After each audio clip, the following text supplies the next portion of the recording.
तो कहते पढ़ा है धातु और अधातु पढ़ा है ना। तो देखो याद हो गया। तो देखो कैसे पढ़ना है। खनिज किसे कहते हैं? पृथ्वी के भूपति में प्राकृतिक रूप से पाए जाने वाले यौगिक के तत्व को क्या कहते हैं? खनिज कहते हैं। कोई दिक्कत नहीं है। एस्क बोलो। कुछ स्थानों पर खनिज में कोई विशेष धातु काफी मात्रा में होती है जिसे निकालना लाभकारी होता है, उसे क्या कहते हैं? खनिज को एस्क कहते हैं। क्या कहते हैं? एस्क कहते हैं। कोई दिक्कत नहीं है। अब देखो सक्रियता श्रेणी में नीचे आने वाली धातु सबसे कम अपक्रियाशील धातु होती है। इस उदाहरण में ले लो सोना, चांदी, प्लेटिनियम, कॉपर। कोई दिक्कत नहीं है। गैंग किसे कहते हैं? पृथ्वी से खनिज एस्को में मिट्टी, रेत आदि जैसी कई अशुद्धियां होती हैं, उसे क्या कहते हैं? गैंग कहते हैं। कोई दिक्कत नहीं है। चलो ठीक है।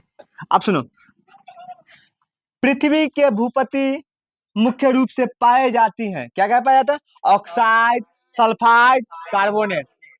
Oxide, sulphide, carbonate. Oxide, sulphide, कोई दिक्कत नहीं। अब सुनो, अपक्रियाशीलता के आधार पर हम धातुओं को निम्नलिखित 3 वर्गों में विभाजित करते हैं। कितने वर्गों में?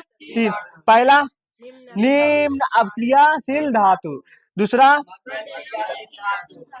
तीसरा, किसी दिक्कत नहीं। आप सुनो, विद्युत अपघटन अपक्रियाशील धातु कौन कौन है? पोटेशियम, सोडियम, कैल्शियम, मैग्नीशियम और एल्युमिनियम। कौन कौन? विद्युत अपघटन अपक्रियाशील धातु कौन कौन है? Sodium, calcium, magnesium, aluminium. कोई दिक्कत नहीं। आप सुनो, कार्बन के उपयोग से अपचयन अपक्रियाशील धातु कौन कौन है?